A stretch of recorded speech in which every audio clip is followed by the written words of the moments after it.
Je vais d'abord commencer par un constat. Le centre-ville, si on le limite à la place des anciens fossés et place des terreaux, est déjà bien animé. Les écoles rythment les jours de la semaine, l'urban skate, le terrain de basket et le mobilier urbain, comme les bancs, les tables avec les marquages de jeux de société, les tables de ping-pong, les murets sont utilisés quotidiennement. Durant la période estivale, les jets d'eau font le bonheur des enfants et de leurs parents. Ces aménagements sont une vraie réussite. Hors Covid, plusieurs manifestations y ont lieu.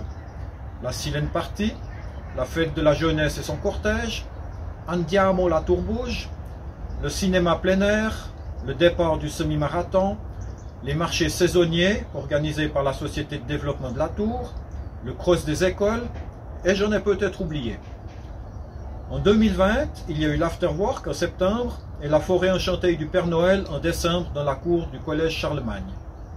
Le parking sous la place des anciens fossés est un atout qui a permis de libérer l'espace en surface pour y créer un vrai centre-ville et permettre d'accueillir facilement les personnes extérieures à la commune.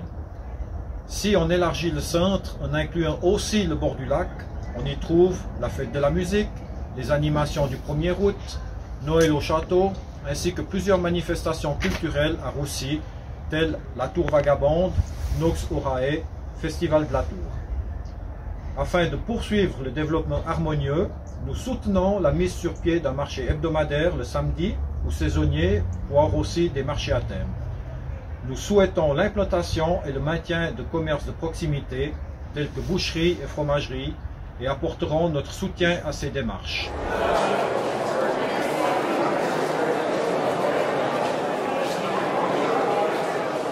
Les commerces locaux bouélans ne sont pas très nombreux et ce ne sont pas nécessairement ceux qui ont souffert le plus. Nous avons un début de réponse avec le préavis numéro 4-2021, demande de 2 crédits de 45 000 et 70 000 francs pour l'octroi d'une aide aux entreprises bouélantes en période de Covid-19, soit la gratuité de la taxe déchets et le paiement à raison de 50% des charges sociales pour les restaurants et les bars ayant fait appel au RHT. Il s'agit d'un premier volet pour les entreprises les plus touchées.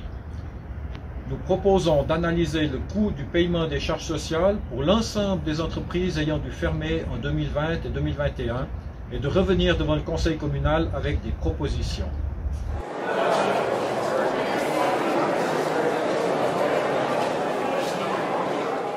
Ce que nous désirons mettre en avant est le bon vivre à la Tour.